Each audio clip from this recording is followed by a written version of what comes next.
ಇದೊಂದು breaking news, 100% breaking news. Breaking ಹೌದೋ ಅಲ್ವೋ ಅಂತ ತೀರ್ಮಾನ ಮಾಡಬೇಕಾದವ್ರು ನೀವು. ಹೇಳಲಿಕ್ಕೆ ಹೊರಟಿರುವ ಸ್ಟೋರಿ ಇದೆಯಲ್ಲ, ಅದು ಸುಮಾರು 81 ವರ್ಷಗಳ ಹಿಂದಿನ ಸ್ಟೋರಿ. ಇದು ದರ್ಶನ್ ಬಗ್ಗೆ ಮಾತಾಡ್ಲಿಕ್ಕೆ ನಾನು ಹೊರಟಿರೋದು. ಬಟ್ ಈ ಸ್ಟೋರಿಯನ್ನು ಫಸ್ಟ್ ಕೇಳ್ಕೊಳ್ಳಿ.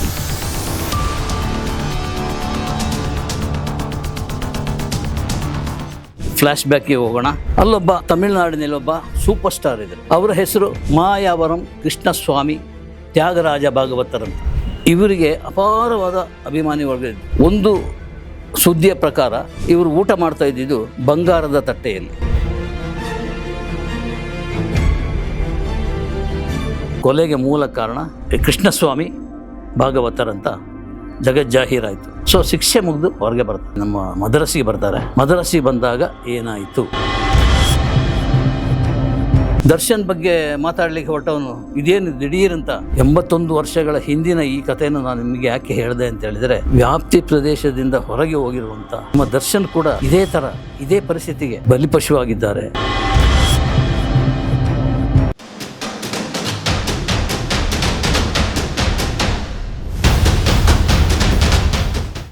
ನಮಸ್ಕಾರ. Ganesh Kasaragod, beyond limits. ಯಾರೂ ಇಲ್ಲ, ನಾನೊಬ್ಬನೇ, ಗಣೇಶ್ ಕಾಸರಗೋಡು ಒಬ್ಬರೇ. ಅದೇ ಅಂಕಣ, ಗೊತ್ತಲ್ಲ, ವ್ಯಾಪ್ತಿ ಪ್ರದೇಶದಿಂದ ಹೊರಗೆ. ಈಗ ನಾನು ಮಾತಾಡುತ್ತಿರುವ ಸಬ್ಜೆಕ್ಟು ಕೂಡ ವ್ಯಾಪ್ತಿ ಪ್ರದೇಶದಿಂದ ಹೊರಗಿರುವಂತಹ ಸಬ್ಜೆಕ್ಟ್ ಬಗ್ಗೆ. ಇದೊಂದು ಬ್ರೇಕಿಂಗ್ ನ್ಯೂಸ್, 100% ಬ್ರೇಕಿಂಗ್ ನ್ಯೂಸ್. ನಗ್ತೀರಾ? ನ್ಯೂಸ್ ಹೇಳೋದು ಇದನ್ನು ಬ್ರೇಕಿಂಗ್ ನ್ಯೂಸ್ ಅಂತ ಹೇಳಬಾರ್ದು ಯಾವತ್ತು. ನ್ಯೂಸ್ ಆದಮೇಲೆ ವೀಕ್ಷಕರು ಹೇಳಬೇಕು, ಇದು ಬ್ರೇಕಿಂಗ್ ನ್ಯೂಸ್, ಇದು ಎಷ್ಟು ಚೆನ್ನಾಗಿದೆ, ಸೂಪರ್ ನ್ಯೂಸ್ ಅಂತೇಳಿ. ಹಾಗೆ ನಾನು ಹೇಳಿಬಿಟ್ಟಿದ್ದೀನಿ. ಬ್ರೇಕಿಂಗ್ ಹೌದೋ ಅಲ್ವೋ ಅಂತ ತೀರ್ಮಾನ ಮಾಡಬೇಕಾದವ್ರು ನೀವು. ನನಗೆ ಹೇಳಲಿಕ್ಕೆ ಹೊರಟಿರುವ ಸ್ಟೋರಿ ಇದೆಯಲ್ಲ, ಅದು ಸುಮಾರು 81 ವರ್ಷಗಳ ಹಿಂದಿನ ಸ್ಟೋರಿ. ಅಂದರೆ 1944 ಸ್ಟೋರಿ. ಫ್ಲ್ಯಾಶ್ ಬ್ಯಾಕ್ಗೆ ಹೋಗೋಣ. ಅಲ್ಲೊಬ್ಬ ತಮಿಳುನಾಡಿನಲ್ಲಿ ಒಬ್ಬ ಸೂಪರ್ ಸ್ಟಾರ್ ಇದ್ದರು. ಅವರ ಹೆಸರು ಮಾಯಾವರಂ ಕೃಷ್ಣಸ್ವಾಮಿ ತ್ಯಾಗರಾಜ ಭಾಗವತರಂತ. ಅಯ್ಯೋ, ದರ್ಶನ್ ಬಗ್ಗೆ ಮಾತಾಡಲಿಕ್ಕೆ ಹೊರಟವನು ಇದೇನು ದಿಢೀರಂತ ಯಾರೋ ತಮಿಳು ಕಲಾವಿದನ ಬಗ್ಗೆ ಮಾತಾಡಲಿಕ್ಕೆ ಹೊರಟಿದ್ದಾರೆ ಅಂತ ತಪ್ಪು ತಿಳಿಬೇಡಿ. ಇದು ದರ್ಶನ್ ಬಗ್ಗೆ ಮಾತಾಡಲಿಕ್ಕೆ ನಾನು ಹೊರಟಿರೋದು. ಬಟ್ ಈ ಸ್ಟೋರಿಯನ್ನು ಫಸ್ಟ್ ಕೇಳ್ಕೊಳ್ಳಿ. ಈ ಸ್ಟೋರಿಯನ್ನು ಕೇಳಿದ ಮೇಲೆ ಅದಕ್ಕೂ ದರ್ಶನ್ ಲೈಫಿಗೂ ಹೇಗೆ ಹೊಂದಾಣಿಕೆ ಆಗುತ್ತೆ ಎಂಬುದರ ಸಬ್ಜೆಕ್ಟ್ ನಾನೀಗ ಮಾತಾಡ್ತಿರೋದು. ಅದೇ ಬ್ರೇಕಿಂಗ್ ನ್ಯೂಸ್ ಅಂತ ನಾನು ಹೇಳಿರೋದು. 1944 ಸ್ಟೋರಿ ಅಂತ ಹೇಳಿದೆ. ತಮಿಳುನಾಡಿನಲ್ಲಿ ಪ್ರಥಮ ಸೂಪರ್ ಸ್ಟಾರ್ ಈ ಕೃಷ್ಣಸ್ವಾಮಿ ಅವರು. ಮಾಯಾವರಂ ಕೃಷ್ಣಸ್ವಾಮಿ ತ್ಯಾಗರಾಜ ಭಾಗವತರಂತ ಅವರ ಹೆಸರು. ಏನು ದರ್ಬಾರ್ ಅಂತೀರಿ, ಅಂಥ ಸ್ಟಾರ್ ಇಡೀ ತಮಿಳುನಾಡಿನಲ್ಲಿ ಆಮೇಲೆ ಕೂಡ ಹುಟ್ಟಿಲ್ಲ. ಇರ್ಬೋದು MGR, ರಜನಿಕಾಂತ್, ಶಿವಾಜಿ ಗಣೇಶನ್. ಆದರೆ ಆ ಕಾಲದಲ್ಲಿ 81 ವರ್ಷಗಳ ಹಿಂದೆ ಇಂಥ ಒಬ್ಬ ಸೂಪರ್ ಸ್ಟಾರ್ ಹುಟ್ಟಿರುವುದು ಮತ್ತು ದರ್ಬಾರ್ ತೋರಿಸಿರೋದು ತಮಿಳು ಚಿತ್ರರಂಗದಲ್ಲಿ ಅದ್ಭುತ, ಅತ್ಯದ್ಭುತ. ಏನಪ್ಪ ಅಂದರೆ, ಇವರು ಕರ್ನಾಟಕ ಶಾಸ್ತ್ರೀಯ ಸಂಗೀತದಲ್ಲಿ ಎಕ್ಸ್ಪರ್ಟ್. ಕಚೇರಿಗೆ ಹೋಗ್ತಾಯಿದ್ರು. ತಾವೇ ಬರೆದ ಕೀರ್ತನೆಗೆ ರಾಗ ಸಂಯೋಜನೆ ಮಾಡಿ ಹಾಡ್ತಾಯಿದ್ರು. ಇದಷ್ಟೇ ಅಲ್ಲ, ಸುಮಾರು ತುಂಬ ಸಿನಿಮಾಗಳಲ್ಲಿ ಆ್ಯಕ್ಟ್ ಮಾಡಿದ್ದಾರೆ. ಅದೇ ಹೇಳ್ದನಲ್ಲ, ಸೂಪರ್ ಸ್ಟಾರ್ ಒಬ್ಬರ ಉದಯವಾಗಿತ್ತು ಅಂತೇಳಿ 81 ವರ್ಷಗಳ ಹಿಂದೆ. ಈ ಕಡೆ ಸಂಗೀತ ಕಚೇರಿ, ಆ ಕಡೆ ನಟನೆ. ಇವರಿಗೆ ಅಪಾರವಾದ ಅಭಿಮಾನಿ ವರ್ಗ ಇದ್ದರು. ಒಂದು ಸುದ್ದಿಯ ಪ್ರಕಾರ ಇವರು ಊಟ ಮಾಡ್ತಾ ಇದ್ದಿದ್ದು ಬಂಗಾರದ ತಟ್ಟೆಯಲ್ಲಿ, ಚಿನ್ನದ ಬಟ್ಟಲಲ್ಲಿ ಊಟ ಮಾಡ್ತಾಯಿದ್ರು ಇವರು. ಇನ್ನೂ ಒಂದಷ್ಟು ದಂತಕಥೆಗಳು ಸಾಕಷ್ಟಿದೆ, ಅದನ್ನು ಆಮೇಲೆ ಹೇಳ್ತಾ ಹೋಗ್ತೀನಿ.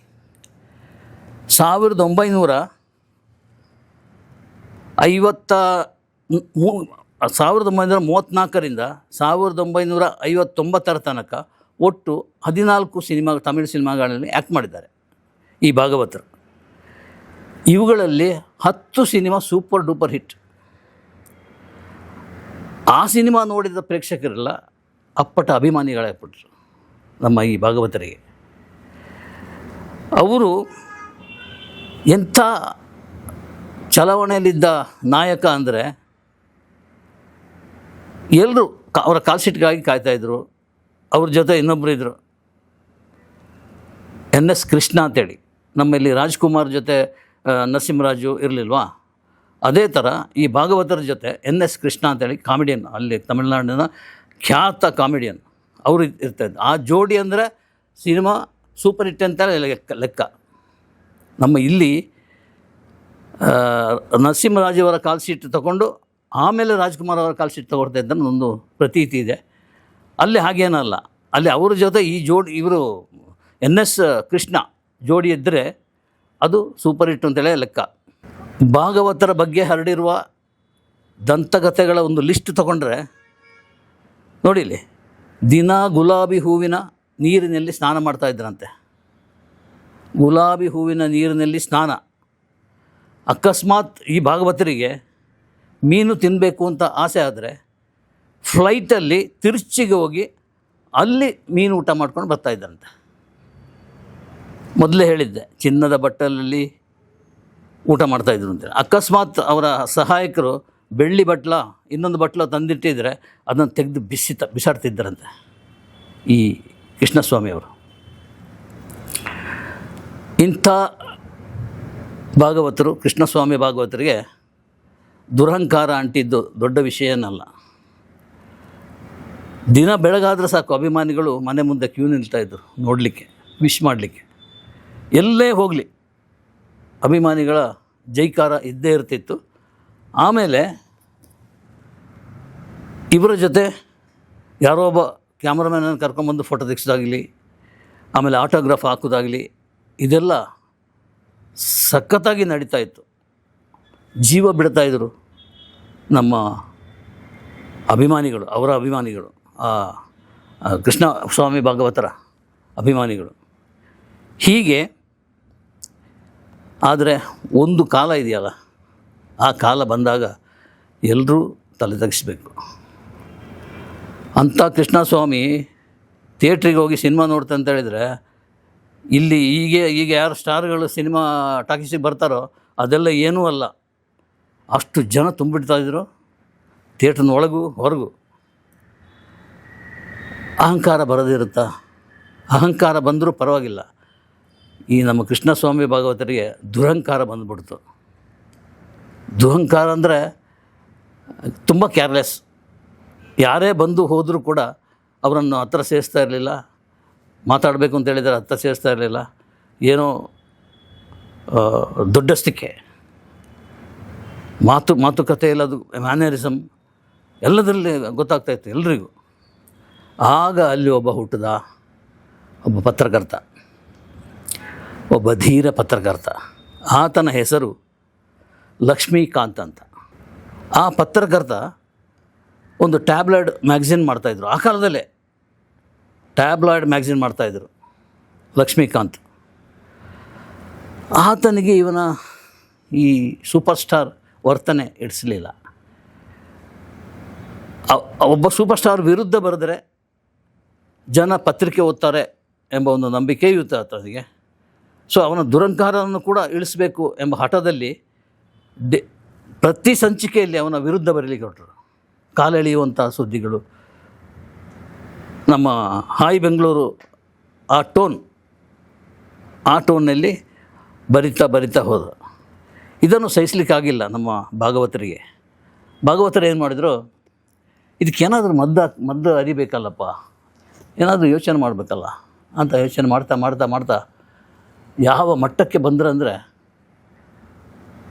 ಆತನನ್ನು ಮುಗಿಸಿಬಿಡೋಣ ಅಂತ, ಲಕ್ಷ್ಮೀಕಾಂತ್ ಎಂಬ ಪತ್ರಕರ್ತನನ್ನು ಮುಗಿಸಿಬಿಡೋಣ ಅಂತ ಯೋಚನೆ ಮಾಡಿದರು. ಯೋಚನೆ ಮಾಡಿದ್ದಲ್ಲದೆ ಅವ್ರು ಮಾಡಿದ ಕೆಲಸ ನೋಡಿ. ಆರ್ಮುಗಂ ಮತ್ತು ನಾಗಲಿಂಗಂ ಎಂಬ ಇಬ್ಬರಿಗೆ ಸುಪಾರಿ ಕೊಟ್ಟರು. ಅವ್ರು ಮರ್ಡರ್ ಮಾಡಿಬಿಡು ಅಂತೇಳಿ. ದುಡ್ಡು ಕೊಟ್ಟರು, ಸಿಕ್ಕಾಪಟ್ಟೆ ದುಡ್ಡು ಕೊಟ್ಟರು. ಸೊ ಮರ್ಡರ್ ಮಾಡು, ಮುಗಿಸ್ಬಿಡು. ಅಥವಾ ಮರ್ಡರ್ ಅಲ್ಲದಿದ್ದರೂ ಹಲ್ಲೆ ಮಾಡೋ ಅಲ್ಲಿ ಮೂಲೆ ಗುಂಪಾಗಲಿ, ಮನೆ ಬೆಡ್ ಸೇರಲಿ, ಹಾಸಿಗೆ ವಾಸಿಯಾಗಿರಲಿ, ಆದರೆ ಅವನು ಈ ಥರ ಬರೀಬಾರ್ದು, ನನ್ನ ವಿರುದ್ಧ ಬರೀಬಾರ್ದು ಅಂತೇಳಿ ಆರ್ಮುಗಂ ಮತ್ತು ಇನ್ನೊಬ್ಬನಿಗೆ ಸುಪಾರಿ ಕೊಟ್ಟರು. ಭಾಗವತರ ಯೋಚನೆ ಮಾಡಿದ್ದು ಏನಿದೆಯೋ ಅದು ಕಾರ್ಯಗತ ಆಗಲಿಕ್ಕೆ ಹೆಚ್ಚು ಸಮಯ ಇರಲಿಲ್ಲ. 1944 ಇಸ್ವಿಯ ನವಂಬರ್ 8ರಂದು ಒಂದು ದುರಾದೃಷ್ಟದ ದಿನ ಲಕ್ಷ್ಮೀಕಾಂತರನ್ನು ಬರ್ಬರವಾಗಿ ಕೊಚ್ಚಿ ಹಾಕಲಾಯಿತು. ರಸ್ತೆಯಲ್ಲಿ ಕೊಚ್ಚಿ ಹಾಕಲಾಯಿತು. ನಾವು ಈಗ ನೋಡ್ತಾ ಇದ್ದೀವಲ್ಲ, ಯಾವ ರೀತಿ ಮನುಷ್ಯನನ್ನು ಸುಪಾರಿ ಕೊಟ್ಟರೆ ಕೊಂದಾಕ್ಬಿಡ್ತಾರೆ ಮಚ್ಚಿನಿಂದ, ಅದೇ ಥರ ಈ ಲಕ್ಷ್ಮೀಕಾಂತ್ ಎಂಬ ಪತ್ರಕರ್ತನನ್ನು ಕೊಚ್ಚಿ ಹಾಕಲಾಯಿತು. ಕೊಚ್ಚಿಕೊಂಡು ಹೋಗ್ಬಿಟ್ರು. ಆತ ನರಳುತ್ತಾ ಬಿದ್ದಿದ್ದ. ಎಲ್ಲ ಸೇರಿ ಆಸ್ಪತ್ರೆಗೆ ಸೇರಿಸಿದರು. ಹಲ್ಲೆ ತೀವ್ರವಾಗಿತ್ತು, ರಕ್ತ ಹರಿದು ಹೋಗ್ತಾಯಿತ್ತು. ಆದರೆ ಆಸ್ಪತ್ರೆಯಲ್ಲಿ ಹೆಚ್ಚು ಸಮಯ ಬದುಕಿಲ್ಲ, ಅವನು ತೀರ್ಕೊಂಬಿಟ್ಟಾಗ ಇಡೀ ಸುದ್ದಿ ಆಯಿತು. ಸೊ ಇದಕ್ಕೆ ಮೂಲ ಕಾರಣ, ಈ ಕೊಲೆಗೆ ಮೂಲ ಕಾರಣ ನಮ್ಮ ಕೃಷ್ಣಸ್ವಾಮಿ ಭಾಗವತರಂತ ಜಗಜ್ಜಾಹೀರಾಯಿತು. ತಕ್ಷಣ ಈ ಸೂಪರ್ ಸ್ಟಾರನ್ನು ಅರೆಸ್ಟ್ ಮಾಡಿದರು.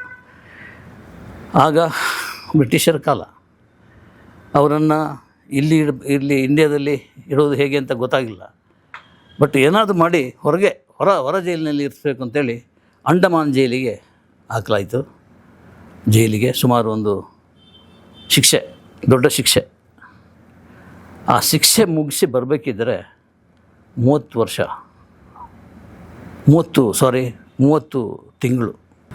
ತಿಂಗಳ ಕಠಿಣ ಶಿಕ್ಷೆ. ಒಬ್ಬ ಸೂಪರ್ ಸ್ಟಾರಿಗೆ, ತಮಿಳು ಚಿತ್ರರಂಗದ ಮೊಟ್ಟ ಮೊದಲ ಸೂಪರ್ ಸ್ಟಾರ್ ಮಾಯಾವರಂ ಕೃಷ್ಣಸ್ವಾಮಿ ಭಾಗವತರ್ ಅವರಿಗೆ 30 ತಿಂಗಳು ಕಠಿಣ ಶಿಕ್ಷೆಯಾಗಿ ಅಂಡಮಾನಿಗೆ ಕಳಿಸಲಾಯಿತು. ಆಮೇಲೇನು, ಅಲ್ಲಿ ಪಟ್ಟ ಪಾಡವನಿಗೆ ಗೊತ್ತು, ಅಯ್ಯೋ ನಾನು ಏನು ತಪ್ಪು ಮಾಡಿಬಿಟ್ಟೆ ಅಂತೇಳಿ ಒಪ್ಪಿಕೊಳ್ಬೇಕು. ಸೊ ಶಿಕ್ಷೆ ಮುಗಿದು ಹೊರಗೆ ಬರ್ತಾರೆ, ಚೆನ್ನೈಗೆ ನಮ್ಮ ಮದ್ರಾಸಿಗೆ ಬರ್ತಾರೆ. ಮದ್ರಾಸಿಗೆ ಬಂದಾಗ ಏನಾಯಿತು, ಅಲ್ಲಿ ಎಲ್ಲವೂ ಬದಲಾಗಿದೆ. 30 ತಿಂಗಳಲ್ಲಿ ಇಡೀ ತಮಿಳು ಇಂಡಸ್ಟ್ರಿನೇ ಬದಲಾಗಿಬಿಟ್ಟಿದೆ. ಒಬ್ಬ ಸೂಪರ್ ಸ್ಟಾರನ್ನು ಕಾಯ್ತಾ ಕೂತ್ಕೊಳ್ಳಲ್ಲ ಇಂಡಸ್ಟ್ರಿ, ಯಾರೋ ಒಬ್ಬನನ್ನು ಕಾಯ್ತಾ ಕೂತ್ಕೊಳ್ಳಲ್ಲ.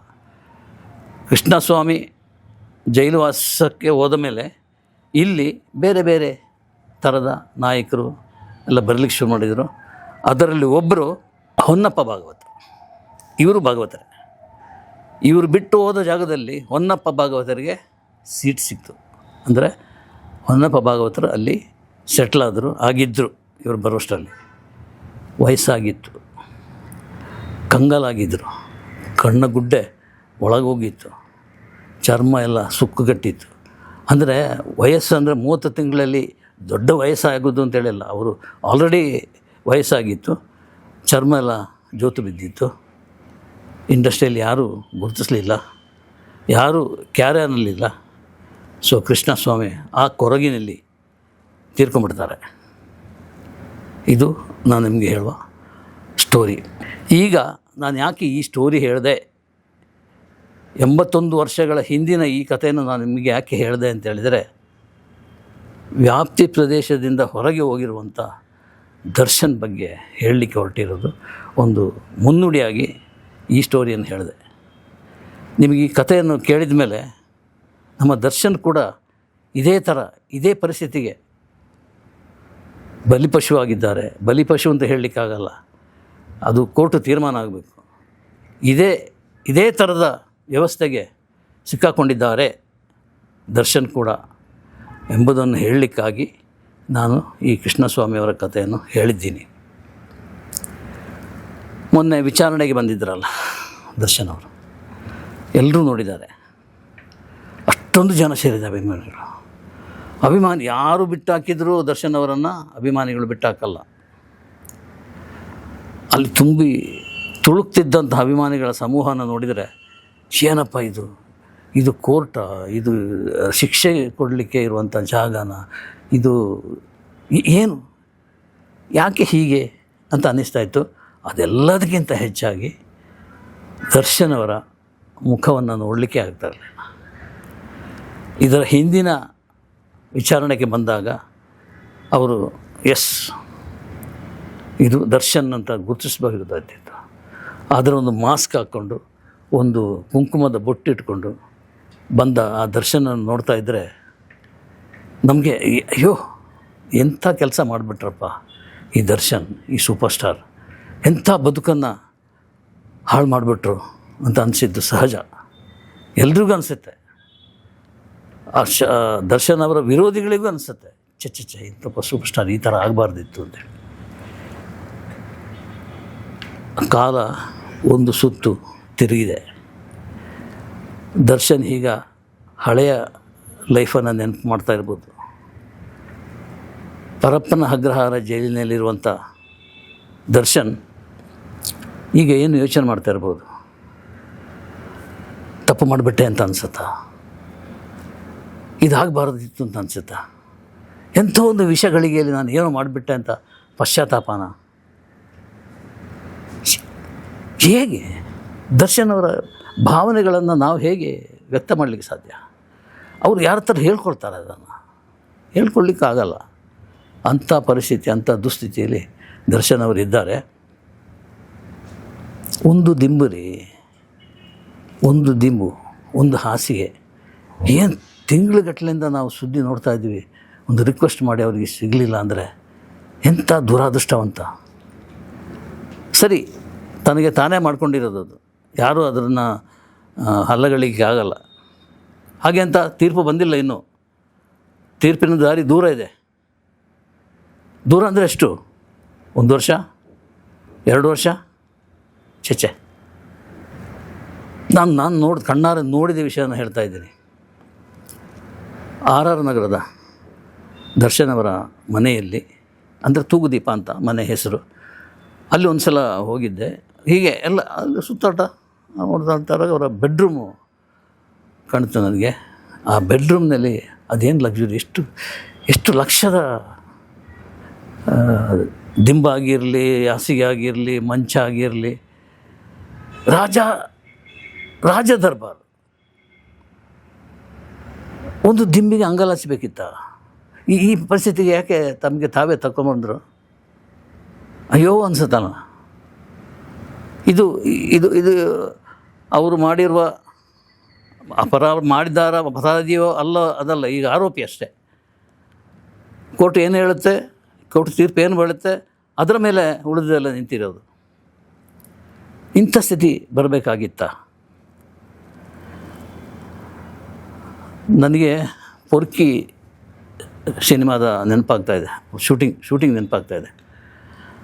ನಾವೆಲ್ಲ ಅಂದರೆ ಪೊರ್ಕಿ ಸಿನಿಮಾದ ಎಲ್ಲ ವ್ಯವಸ್ಥೆ ನೋಡ್ಕೊಂಡಿದ್ದು ನಾನೇ. ನಾವೆಲ್ಲ ಸ್ವಿಟ್ಜರ್ಲ್ಯಾಂಡಿಗೆ ಹೋಗಿದ್ವಿ. ಸ್ವಿಟ್ಜರ್ಲ್ಯಾಂಡಿಗೆ ಹೋಗಿ ಅಲ್ಲಿ ಏನೇನೋ ಪರ್ಚೇಸ್ ಮಾಡಿಬಿಡ್ತಾರೆ ದರ್ಶನ್. ನನ್ನ ಕಣ್ಣಾರೆ ನೋಡ್ತಾ ಇದ್ದೀನಿ. ಅದರಲ್ಲಿ ಒಂದು ಆ ಕುದುರೆ ಮೇಲೆ ಹಾಕಲ್ಲ, ಜೀನ್ಸ್ ಅಂತೇಳಿ ಕೂತ್ಕೊಳ್ಳಿಕ್ಕೆ ಹಾಕಲ್ತಲ್ಲ, ಕಾಲಿಡಲಿಕ್ಕೆ. ಸೊ ಅದು ಲಕ್ಷಗಟ್ಟಲೆ ದುಡ್ಡು ಕೊಟ್ಟು ಪರ್ಚೇಸ್ ಮಾಡಿದ್ದಾರೆ ದರ್ಶನ್, ಲಕ್ಷಗಟ್ಟಲೆ. ಒಂದು ಕುದುರೆಗೆ ಬೇಕಾಗಿ. ಏನು ಸರ್ ಇದು? ಒಂದು ಕುದುರೆಗೆ? ಇಲ್ಲ ಬೇಕು ನನಗೆ ಸಾಧ್ಯ, ನಾನು ತೊಗೊಂಡು ಹೋಗ್ತಾ ಇದ್ದೀನಿ ಅಂತ ಅಲ್ಲಿಂದ ಇಂಡಿಯಾಕ್ಕೆ ತೊಗೊಂಡು ಬಂದು ಅದನ್ನು ಮೈಸೂರಿಗೆ ತೊಗೊಂಡೋಗಿ ಕುದುರೆಗೆ ತೊಡಿಸಿದ್ದಾರೆ ದರ್ಶನ್. ಇಂಥ ದರ್ಶನ್ ಒಂದು ದಿಂಬಿಗಾಗಿ ಪರದಾಡುವಂಥ ಪರಿಸ್ಥಿತಿಯ? ಆಗ ಜನ್ಮದ ಜೋಡಿ ಸಿನಿಮಾ ಶೂಟಿಂಗ್ ನಡೀತಾ ಇತ್ತು. ಆಗ ಸಿನಿಮಾದ cameraman Gowrishankar, the great cameraman, ಅವರ ಅಸಿಸ್ಟೆಂಟಾಗಿ ಕೆಲಸ ಮಾಡ್ತಾಯಿದ್ರು ದರ್ಶನ್. ದಿನಕ್ಕೆ 150 ರೂಪಾಯಿ ಸಂಬಳ. ಒಂದು ದಿನಕ್ಕೆ 150 ರೂಪಾಯಿ ಸಂಬಳ ಪಡೆದುಕೊಂಡು ದುಡಿದವರು ಈ ದರ್ಶನ್. ಅವ್ರಿಗೆ ಗೊತ್ತಿಲ್ವಾ ಈ ಸ್ಥಿತಿಯಿಂದ ನಾನು ಮೇಲೆ ಬಂದೆ ಅಂತ? ಅಷ್ಟೇ ಯಾಕೆ, ಮನೆಯಲ್ಲಿ ಅನ್ನಕ್ಕೆ, ಊಟಕ್ಕೆ ಸಮಸ್ಯೆ ಆಗುತ್ತೆ ಅಂತ ದಿನಾ ಬೆಳಗ್ಗೆ ಎದ್ದು ಹಸುನ ಕೊಟ್ಟಿಗೆಲ್ಲ ಕ್ಲೀನ್ ಮಾಡಿಕೊಂಡು ಅದರ ಹಾಲು ಕರೆದು ಆ ಬಕೆಟನ್ನು ಸೈಕಲ್ನ ಹ್ಯಾಂಡಲ್ ಮೇಲೆ ಇಟ್ಟು ಮನೆಗೆ ಹಾಲನ್ನು ಸಪ್ಲೈ ಮಾಡ್ತಾಯಿದ್ದ ದರ್ಶನ್ ಹೋಗಲಿ, ಅವ್ರ ಫ್ರೆಂಡ್ ಅಣಜಿ ನಾಗರಾಜ್ ಅಂತಿದ್ದಾರೆ, ತುಂಬ ತುಂಬ ಕ್ಲೋಸ್ ಫ್ರೆಂಡ್. ಅವರಿಗೊಂದು ಸಿನಿಮಾ ಮಾಡಿಕೊಟ್ರು, ಶಾಸ್ತ್ರಿ ಅಂತೇಳಿ. ಆ ಸಿನಿಮಾಕ್ಕೆ ಕಾಲ್ ಶೀಟ್ ಪಡೆದಾಗ ದುಡ್ಡು ಕೊಟ್ಟಿರಲಿಲ್ಲ, ಅಂದರೆ ಫ್ರೀ ಕಾಲ್ ಶೀಟ್ ಅಂತ ಹೇಳ್ತಾರೆ ಅದನ್ನು. ಆ ಫ್ರೀ ಕಾಲ್ ಶೀಟ್ ಪಡೆದುಕೊಂಡು ಸಿನಿಮಾ ಮಾಡಿದ್ದು. ಸಿನಿಮಾ ಸೂಪರ್ ಡೂಪರ್ ಹಿಟ್ ಆಗಿಬಿಡ್ತು. ಹಿಟ್ಟಾದಾಗ ಏನು ಕೊಟ್ಟಿರಲಿಲ್ಲಲ್ಲ ದರ್ಶನ್ಗೆ, ಅಣಜಿ ನಾಗರಾಜ್ ಏನು ಮಾಡಿದರು, 54 ಲಕ್ಷ ಕೈಲಿಟ್ರು. ಆಗ ದರ್ಶನ್ಗಿದ್ದಿದ್ದು 27 ಲಕ್ಷ. 27 ಲಕ್ಷ ಅಂದರೆ 2 + 7 9 ಬರಬೇಕು. 9 ಲಕ್ಕಿ ನಂಬರ್ ಅಂತೇಳಿ ತಿಳ್ಕೊಂಡಿರೋರು ದರ್ಶನ್. ಡಬಲ್ ಕೊಟ್ಟಿದ್ದಾರೆ, ಅಂದರೆ 54 ಲಕ್ಷ, 5, 4 ಮತ್ತು 9. ಆ ದುಡ್ಡಿನಿಂದಲೇ, ಆ 54 ಲಕ್ಷದಿಂದಲೇ ಮೈಸೂರಿನಲ್ಲಿ ಫಾರ್ಮ್ ಹೌಸ್ ಇದೆಯಲ್ಲ, ಅದನ್ನು ದರ್ಶನ್ ಪರ್ಚೇಸ್ ಮಾಡಿದ್ದು.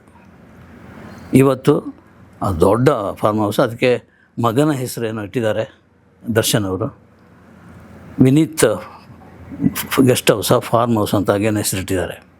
ಹೇಳಿದ್ದನ್ನೇ ಹೇಳೋ ಕಿಸ್ಬಾಯಿ ದಾಸ ಅಂತ ತಿಳ್ಕೊಬೇಡಿ, ಅಲ್ಲಿಲ್ಲೆಲ್ಲ ಮಾತಾಡಿರ್ತೀನಿ. ಬಟ್ ಇದು ಸಂದರ್ಭ, ನಾನು ಹೇಳಬೇಕಾದ ಸಂದರ್ಭ. ಯಾಕಂದರೆ ಮೊನ್ನೆ ಆ ದೃಶ್ಯ ನೋಡ್ತಾ ಪೊಲೀಸ್ ವ್ಯಾನ್ನಲ್ಲಿ ಕೂತ್ಕೊಂಡು ನಗ್ತಿದ್ರೋ ಅಳ್ತಿದ್ರೋ ಒಂದು ಗೊತ್ತಾಗಿಲ್ಲ. ಅಂದರೆ ಮಾಸ್ಕ್ ಹಾಕ್ಕೊಂಡಿದ್ರು, ಅದು ಮುಚ್ಕೊಂಡಿತ್ತು, ಅವರ ಭಾವನೆಗಳೆಲ್ಲ ಮುಚ್ಕೊಂಡಿದ್ರು. ಬಟ್ ಕಣ್ಣಿದೆಯಲ್ಲ, ಕಣ್ಣಿನಲ್ಲಿ ಕಳೆನೇ ಇರಲಿಲ್ಲ. ನಾವು ಡೆವಿಲ್ ಸಿನಿಮಾದಲ್ಲಿ ಅಟ್ಟಹಾಸದಲ್ಲಿ ಮಾತಾಡ್ತಾರಲ್ಲ ಟ್ರೈಲರ್ನಲ್ಲಿ, ಆ ದರ್ಶನಲ್ಲಿ ಈ ದರ್ಶನಲ್ಲಿ ಅಲ್ಲಿಗೆ ಬಂದು ನಿಂತಿದ್ದಾರೆ ದರ್ಶನ್. ಇನ್ನೊಂದು ಹಳೆ ನೆನಪನ್ನು ಹೇಳಿಬಿಡ್ತೀನಿ. ಮೆಜೆಸ್ಟಿಕ್ ಫಸ್ಟ್ ಫಿಲ್ಮು ದರ್ಶನ್ದು, ಅದು ನಮ್ಮ ರಾಮಮೂರ್ತಿ ಪ್ರೊಡ್ಯೂಸರ್, ಅದರ ರಾಮಮೂರ್ತಿ ಅವರು. MGR ಅಂತ ನಾವು ಕರಿತೀವಿ, MG ರಾಮಮೂರ್ತಿ ಅಂತ ಅವ್ರ ಹೆಸರು, MGR ಅಂತ ನಾವು ಪ್ರೀತಿಯಿಂದ ಕರಿತೀವಿ. ಅವರು ಒಂದು ಹಾಡು ರೆಕಾರ್ಡ್ ಆದಮೇಲೆ, ದರ್ಶನ್ ಬಾ ನಾನು ಕೇಳಿಸ್ತೀನಿ ಅಂತೇಳಿ ಒಂದು 800 ಮಾರುತಿ 800 ಕಾರಲ್ಲಿ ಕೂತು ಅಲ್ಲಿ ಸ್ಟೀರಿಯೋ ಎಫೆಕ್ಟ್ ಎಲ್ಲ ರೆಡಿ ಮಾಡಿದ್ದಾರೆ. ಈ CD ಹಾಕ್ಕೊಂಡು ಅವರು ಹಾಡನ್ನು ಕೇಳಿಸಿದರು. ಅದು ತುಂಬ ಅದ್ಭುತವಾಗಿ ಎಫೆಕ್ಟಿವ್ ಆಗಿ ದರ್ಶನ್ಗೆ ತಲುಪಿಬಿಡ್ತು. ನನಗೆ ಈ ಕಾರು ಬೇಕು, ದರ್ಶನ್ ಆಗಿನ ಬೇಡಿಕೆ ಮಾರುತಿ 800, ಈ ಕಾರು ನನಗೆ ಬೇಕು, ಕೊಡ್ತೀನಿ ಅಂತ ಹೇಳಿದರು. ಆದರೆ ಯಾವುದೋ ಕಾರಣಕ್ಕೆ ಅದು ಕೊಡಲಿಕ್ಕೆ ಆಗಿಲ್ಲ. ಆಮೇಲಿನ ದೊಡ್ಡ ಸೂಪರ್ ಸ್ಟಾರ್ ಆಗಿಬಿಟ್ಟು ಯಾವ್ಯಾವ ಕಾರು ತೊಗೊಂಡಿದ್ದೀವಿ ಎಲ್ಲ ನಿಮ್ಮ ಮುಂದೆನೇ ಇದೆ, ಎಲ್ಲ ವಿವರಗಳು, ಎಲ್ಲ ಚಿತ್ರಗಳು ನಿಮ್ಮ ಮುಂದೆನೇ ಇದೆ. ಆದರೆ ಆ ಕಾರಿನ ಮೋಹ ಮಾತ್ರ ದರ್ಶನಿಗೆ ಹೋಗಿರಲಿಲ್ಲ. ಅಲ್ಲಿ ಕುರುಕ್ಷೇತ್ರ ಸಿನಿಮಾ ಹೈದರಾಬಾದ್ನಲ್ಲಿ ನಡೀತಿದ್ದಾಗ ಈ ಪ್ರಸ್ತಾಪ ಬಂತು. ನನಗೂ ಕೊನೆಗೂ ನೀವು ಮಾರುತಿ 800 ಕೊಡಲಿಲ್ಲ ಅಂಥೇಳಿ. ಅಲ್ಲಿತ್ತು ಕಾರು. ಆ ಕಾರ ತಕ್ಷಣ ಕೀ ತೆಗೆದುಕೊಳ್ಬಿಟ್ರು. ಎಷ್ಟು ಖುಷಿ ಆಯಿತು ಅಂದರೆ ದರ್ಶನಿಗೆ, ಅಲ್ಲೇ ಅದರಲ್ಲಿ ಕೂತ್ಕೊಂಡು ಅದರೊಳಗೆ ಕೂತ್ಕೊಳ್ಳಿಕ್ಕೆ ಆಗಲ್ಲ. ಆ ಬೃಹತ್ ದೇಹ, ಆ ದೇಹ ಅದರೊಳಗೆ ತೂರಿಸೋದೇ ಸಮಸ್ಯೆ. ಅಲ್ಲಿ ಕೂತ್ಕೊಂಡು ಸಣ್ಣ ಮಗುವಿನಾಗೆ ಇಡೀ ರೌಂಡು, ರಸ್ತೆ ಪೂರ್ತಿ ಒಂದು ರೌಂಡ್ ಹಾಕಿದ್ದಿದೆಯಲ್ಲ, ಅದು ಇವತ್ತಿಗೂ ಕಣ್ಣಿಗೆ ಕಟ್ತದೆ ಅಂತೇಳಿ ರಾಮಮೂರ್ತಿಯವರು ಹೇಳಿದ್ದನ್ನು ಮರೀಲಿಕ್ಕೆ ಸಾಧ್ಯವೇ ಇಲ್ಲ. ಇದು ಆಗಿನ ಒಂದು ಕತೆ. ಒಂದು ಸಲ ಅಂಬರೀಷ್ ಜೊತೆ ರೇಸ್ ಕೋರ್ಸಿಗೆ ಹೋಗಿದ್ದರು ದರ್ಶನ್. ಹೋಗಿರುವಾಗ ರೇಸ್ ನಡೀತಾ ಇದೆ, ನೋಡ್ತಾ ಇದ್ದಾರೆ. ಪಕ್ಕನೇ ದರ್ಶನಿಗೆ ಒಂದು ಯೋಚನೆ ಬಂದ್ಬಿಡ್ತು. ಅಕಸ್ಮಾತ್ ವಯಸ್ಸಾಯಿತು ಕುದುರೆಗೆ, ಆಗ ಏನು ಮಾಡ್ತಾರೆ ಸರ್ ಅಂತ ಅಂಕಲ್ ಅಂತ ಇವ್ರದ್ದು ಕೇಳಿದರು. ಅಲ್ಲ, ಅಪ್ಪಾಜಿ ಅಂತ ಅವ್ರು ಕರೆದ್ರು. ದರ್ಶನ್ ಎಲ್ಲರೂ ರಾಜ್ಕುಮಾರನ ಅಪ್ಪಾಜಿ ಅಂತ ಕರೆದ್ರೆ, ದರ್ಶನ್ ಅಂಬರೀಷನ ಅಪ್ಪಾಜಿ ಅಂತ ಕರೀತಾಯಿದ್ರು. ಅಪ್ಪಾಜಿ ಇಂಥ ಇದನ್ನು ಕುದುರೆನ ಏನು ಮಾಡ್ತಾರೆ ಅಂತೇಳಿ. ಯಾವಾಗ ಅದೇನು ಹೊಡೆದು ಬಿಡ್ತಾರೆ, ಇಲ್ಲಾಂದರೆ ಕಾಲು ಮುರಿದು ರಸ್ತೆಗೆ ಬಿಟ್ಬಿಡ್ತಾರೆ ಅಂತ ಹೇಳ್ಬಿಟ್ರು. ದರ್ಶನಿಗೆ ಗಾಬರಿ, ಆಘಾತ ಇದೆಯಾ ಅಂಥೇಳಿ ಅಲ್ಲಿರುವಂಥ ಒಂದು ವಯಸ್ಸಾದ ಕುದುರೆನ ದತ್ತು ತಗೊಂಡು ಅಲ್ಲಿ ತೊಗೊಂಡೋಗಿದ್ದು ಆ ಫಾರ್ಮ್ ಹೌಸಿಗೆ. ಅದಕ್ಕೆ ಅಲ್ಲಿ ಟ್ರೀಟ್ಮೆಂಟ್ ಎಲ್ಲ ಕೊಟ್ಟು ಅದನ್ನು ತುಂಬ ಪ್ರೀತಿಯಿಂದ ನೋಡಿಕೊಂಡ್ರು ಅಂತ ಒಂದು ಸ್ಟೋರಿ, ಒಂದು ಹಿನ್ನೆಲೆಯಲ್ಲಿ ಇರುವಂಥ ಒಂದು ಸ್ಟೋರಿ. ಮನೆ ಪಕ್ಷಿಧಾಮ, ಮೊದಲೇ ಹೇಳಿದ್ದೀನಿ, ದೊಡ್ಡ ಪಕ್ಷಿಧಾಮ ಆಗಿತ್ತು ಮನೆ. ಅಂದರೆ ಯಾವ ಯಾವ ಪಕ್ಷಿಗಳಲ್ಲಿ ಓಡಾಡ್ತಾಯಿತ್ತು. ಅದು ಒಂದು ಕಾಡು ಥರ ಮನೆ. ಯಾರೇ ಹೋಗಲಿ ಅಲ್ಲಿ ಅಷ್ಟು ಪಕ್ಷಿಗಳು ಓಡಾಡ್ತಾಯಿತ್ತು. ಅದ್ರ ಒಂದು ಪಕ್ಷಿ ಭಾಳ ದೊಡ್ಡ ಪಕ್ಷಿ, ಇಷ್ಟು ದೊಡ್ಡ ಕೊಕ್ಕು. ಆ ಪಕ್ಷಿ ಮಾತ್ರ ದರ್ಶನ್ ಎಲ್ಲೇ ಹೋದರೂ ಅವರನ್ನು ಅನುಕರಿಸ್ತಾ ಇತ್ತು. ಅಂದರೆ ಅವರ ಜೊತೆನೇ ಹೋಗ್ತಾಯಿತ್ತು. ಬಾತ್ರೂಮಿಗೆ ಹೋದರೆ ಬಾತ್ರೂಮ್ನಲ್ಲೇ ಹೋಗಿ ತರಲೆ ಮಾಡೋದು, ಇದೆಲ್ಲ ನಡೀತಾಯಿತ್ತು. ದರ್ಶನ್ಗೆ ಸಾಕಾಗ್ಬಿಡ್ತು, ಇದನ್ನೇನು ಮಾಡೋದು ಅಂತೇಳಿ. ಕೊನೆಗೆ ಮದುವೆ ಆಯಿತು ದರ್ಶನಿಗೆ. ಮದುವೆ ಆದಾಗ ಆ ಪಕ್ಷಿ, ಆ ಬೃಹತ್ ಪಕ್ಷಿ ಇದೆಯಲ್ಲ, ಅವರಿಗೆ ಒಂದು ಜೋಡಿ ಬಂದಿದೆ ಅಂತೇಳಿ ವಿಜಯಲಕ್ಷ್ಮಿ ಅವರ ಮಿಸ್ಸಸ್, ಅವರ ಸೀರೆ ರವಿಕೆ ಎಲ್ಲ ಅರ್ಧ ಹಾಕ್ಲಿಕ್ಕೆ ಶುರು, ಕೊಕ್ಕಿನಲ್ಲಿ ಅರ್ಧ ಹಾಕ್ಲಿಕ್ಕೆ ಶುರು ಮಾಡಿದ್ರು. ಇದು ತಡ್ಕೊಳ್ಳಿಕ್ಕಾಗಿಲ್ಲ ದರ್ಶನಿಗೆ. ಅವ್ರ ಫ್ರೆಂಡಿಗೆ ಫೋನ್ ಮಾಡಿಬಿಟ್ಟು ಹೇಳಿ, ಇದು ತೊಗೊಂಡೋಗಪ್ಪ, ನನಗೆ ಇದು ಭಾರಿ ಕಷ್ಟ ಆಗುತ್ತೆ, ನೀನು ತೊಗೊಂಡೋಗಿದ್ದನ್ನು, ನೀನು ಸಾಕು ಅಂತೇಳಿ.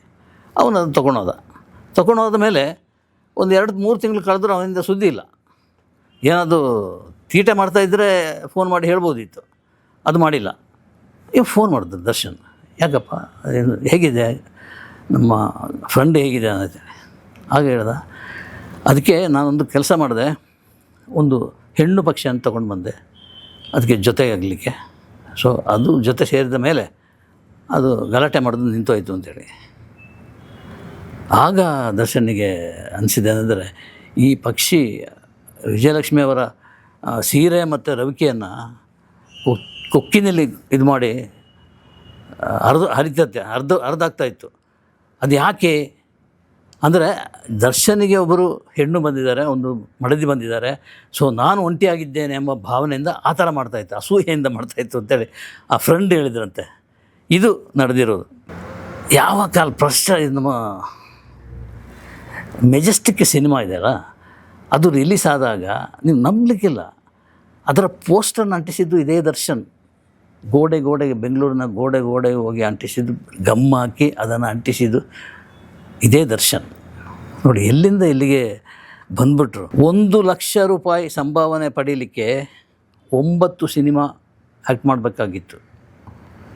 1 ಲಕ್ಷ ರೂಪಾಯಿ ಸಂಭಾವನೆ ಪಡೀಲಿಕ್ಕೆ 9 ಸಿನಿಮಾದಲ್ಲಿ ಆ್ಯಕ್ಟ್ ಮಾಡಿದ ಮೇಲೆ ಅವರಿಗೆ 1 ಲಕ್ಷದ ಸಂಭಾವನೆ ಸಿಕ್ಕಿದ್ದು. ಈಗ ಮೊನ್ನೆ ಡೆವಿಲ್ ಅದೇನೋ ಗೊತ್ತಿಲ್ಲ, 27 ಕೋಟಿ ಕೊಟ್ಟಿದ್ದಾರೆ ಅಂತ ಯಾರೋ ಹೇಳ್ತಾ ಇದ್ದಾರೆ. 27 ಯಾಕೆ ಅಂದರೆ 2, 7, 9 ಇದ್ದರೂ ಇರ್ಬೋದೇನೋ ಗೊತ್ತಿಲ್ಲ. ದರ್ಶನ್ ಮತ್ತು ಅಣಜಿ ನಾಗರಾಜ ಬೆಳಿಗ್ಗೆ ತಿಂಡಿ ತಿಂದರೆ ಮತ್ತು ಮಧ್ಯಾಹ್ನಕ್ಕೆ ಏನು ಗತಿಯಪ್ಪ ಅಂತ ಹೇಳ್ಕೊಂಡು 12 ಗಂಟೆಗೆ ಬೆಳಗಿನ ತಿಂಡಿಯನ್ನು ತಿಂತಾಯಿದ್ರು. 12 ಗಂಟೆಗೆ ತಿಂದರೆ ಮತ್ತೆ ರಾತ್ರಿ ತಿಂಡಿ ಅಥವಾ ಊಟ ಅಂತ ಅವರ ಲೆಕ್ಕಾಚಾರ. ಈ ಥರ ಬದುಕಿದವರು ದರ್ಶನ್. ಯಾಕಂದರೆ ನಾನು ತುಂಬ ಹತ್ತಿರದಿಂದ ದರ್ಶನ್ ಅವ್ರನ್ನ ಬಲ್ಲೆ, ಆದ್ದರಿಂದ ಇದನ್ನೆಲ್ಲ ನನಗೆ ಹೇಳಲಿಕ್ಕೆ ಆಗ್ತದೆ, ಹೇಳಬಲ್ಲೆ. ಸೊ ಇಲ್ಲಿ ಕೂತ್ಕೊಂಡು ಇದನ್ನೆಲ್ಲ ಒಂದು ಫ್ಲ್ಯಾಶ್ ಬ್ಯಾಕ್ನಲ್ಲಿ ನಾನು ಹೇಳಲಿಕ್ಕೆ ಸಾಧ್ಯ. ಆದರೆ ಆ ಕೊಳಕು ಜೈಲಲ್ಲಿ ಕೂತು ಮಲ್ಕೊಂಡು ಅಲ್ಲಿಯ ಸೊಳ್ಳೆ ಹೊಡಿತಾ, ಅಲ್ಲಿಯ ತಿಗಣೆಗೆ ರಕ್ತ ಕೊಟ್ಟು, ಅಲ್ಲಿಯ ಗಾಳಿ ಇಲ್ಲದ ಜಾಗದಲ್ಲಿ ವಾಸ ಮಾಡ್ತಾ, ಅದು ಹೇಗೆ ಜೀವನ ಮಾಡ್ತಾ ಇದ್ದಾರೆ, ಅದು ಹೇಗೆ ಅವರು ಯೋಚನೆ ಮಾಡ್ತಾ ಇದ್ದಾರೆ. ಬಹುಶಃ ನಾನು ಈಗ ಹೇಳಿದ್ದೆಲ್ಲ ಅವರು ಯೋಚನೆ ಮಾಡ್ತಾ ಇರ್ಬೋದಾ? 1 by 1 ಘಟನೆಗಳನ್ನು, ಲೈಫಿನ ಘಟನೆಗಳನ್ನು. ಆಗ ಏನಾಗ್ಬೋದು ಅವರಿಗೆ?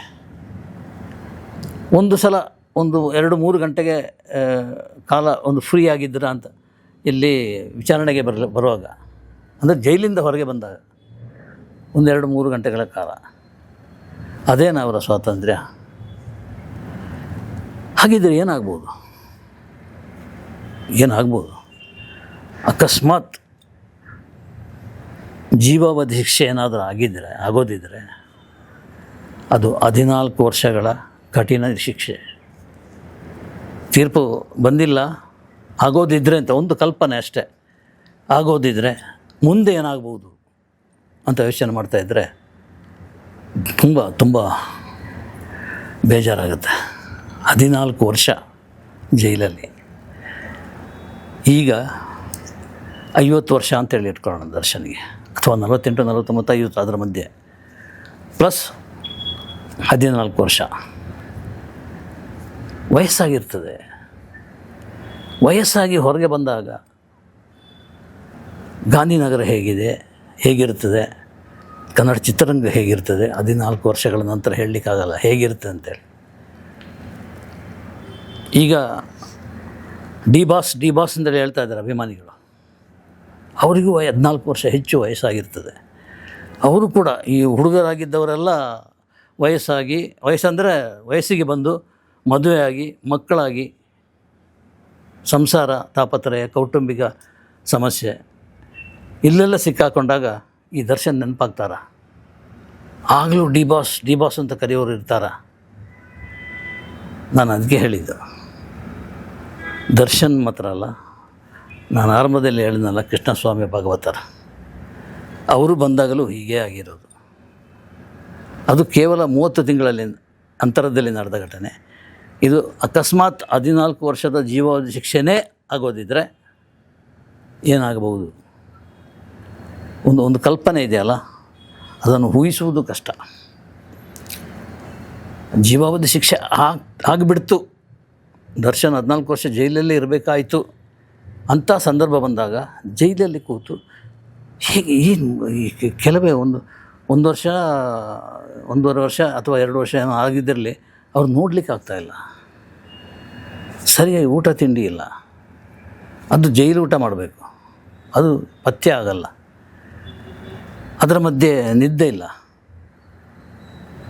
ಬರೀ ಸವೆದು ಹೋದ ಬದುಕಿನ ಬಗ್ಗೆ ಯೋಚನೆ ಮಾಡ್ತಾ ಹಾಗೆ ಕೂತ್ಕೊಂಡಿರೋದಾ? ಹೇಗೆ? ಕಷ್ಟ, ತುಂಬ ಕಷ್ಟ. ನಾನು ಅದಕ್ಕಾಗಿಯೇ ಕೃಷ್ಣಸ್ವಾಮಿಯ ಬದುಕನ್ನು ಹೇಳಿದ್ದು. ಇಲ್ಲೊಬ್ಬ ಇಂಥದ್ದೇ ಲೈಫನ್ನು ಲೀಡ್ ಮಾಡಿ, ದರ್ಬಾರ್ ಮಾಡಿ, ಬಂಗಾರದ ಬಟ್ಲಲ್ಲಿ ಊಟ ಮಾಡಿ, ಮೀನೂಟ ಮಾಡಬೇಕು ಅಂತ ಹೇಳಿ ತಿರ್ಚಿಗೆ ಫ್ಲೈಟ್ನಲ್ಲಿ ಹೋಗಿ ಅಭಿಮಾನಿಗಳು ಬಂದಾಗ ಕೇರ್ಲೆಸ್ ಮಾಡಿದ ಒಬ್ಬ ಕೃಷ್ಣಸ್ವಾಮಿ 30 ತಿಂಗಳಲ್ಲಿ ಜೈಲಿಂದ ಹೊರಗೆ ಬಂದಾಗ ಇಡೀ ಚಿತ್ರರಂಗವೇ ಬದಲಾದ್ದು, ವ್ಯಕ್ತಿಗಳೇ ಬದಲಾದ್ದು, ಎಲ್ಲವನ್ನು ನೋಡಿದ್ದಾರೆ ಅವರು. ಆ ಕೊರಗಿನಲ್ಲೇ ಹೋಗ್ಬಿಟ್ರು ಕೃಷ್ಣಸ್ವಾಮಿ. ಯಾಕೆಂದರೆ ದರ್ಶನ್ ನಾನು ತುಂಬ ಹತ್ತಿರದ ಬಲ್ಲೆ, ಒಂದು ಸಿನಿಮಾ ಮಾಡಿದ್ದ ಅನುಭವ ನನಗಿದೆ. ಅಲ್ಲಿ ಹೇಗಿದ್ದರು, ಯಾವ ರೀತಿ ಇದ್ದರು, ಅದೆಲ್ಲವನ್ನು ನಾನು ಕಣ್ಣಾರೆ ನೋಡಿದವನು. ಈಗ ಟಿ ವಿಯಲ್ಲಿ ನೋಡ್ತಾ ಹೇಗೆ ದರ್ಶನ್ ಕಲ್ಪಿಸ್ಲಿಕ್ಕೂ ಆಗಲ್ಲ. ಈ ಮಟ್ಟದ ಲೈಫನ್ನು ಲೀಡ್ ಮಾಡ್ತಾ ಇದ್ದಾರೆ ದರ್ಶನ್ ಅಂಥೇಳಿ ಕಲ್ಪಿಸ್ಲಿಕ್ಕೂ ಸಾಧ್ಯ ಇಲ್ಲ. ಅಲ್ಲಿಗೆ ಬಂದು ನಿಂತಿದೆ. ಕೊನೆಗೂ ಸದ್ಯಕ್ಕೆ ಹಾಗೆ ಯೋಚನೆ ಮಾಡೋಣ ಅಂದರೆ, ತೀರ್ಪು ಬರುವವರೆಗೆ ಆರೋಪಿಯಾಗಿದ್ದುಕೊಂಡು ವ್ಯಾಪ್ತಿ ಪ್ರದೇಶದಿಂದ ಹೊರಗಿರ್ತಾರೆ ದರ್ಶನ್. ವ್ಯಾಪ್ತಿ ಪ್ರದೇಶ ಮೀರಿ ಒಳಗೆ ಬಂದರೆ ಆಗ ಅದು ಯಾವ ರೀತಿ ಟರ್ನ್ ತಗುತ್ತೋ ಲೈಫು, ಅದು ಅವರಿಗೆ ಮಾತ್ರ ಅನ್ವಯವಾಗುವುದು ಮತ್ತು ಅವರಿಗೆ ಮಾತ್ರ ಗೊತ್ತಾಗುವುದು. ಇದು ಕೃಷ್ಣಸ್ವಾಮಿ ಮತ್ತು ದರ್ಶನ್ ಅವರ ತೌಲನಿಕ ಬದುಕಿನ ಒಂದು ರೂಪ ನಿಮ್ಮ ಮುಂದಿಟ್ಟಿದ್ದೀನಿ. ಇಲ್ಲಿಗೆ ಈ ವ್ಯಾಪ್ತಿ ಪ್ರದೇಶದಿಂದ ಹೊರಗೆ ಸ್ಟೋರಿಯನ್ನು ಮುಗಿಸ್ತಾ ಇದ್ದೀನಿ. ನಮಸ್ಕಾರ.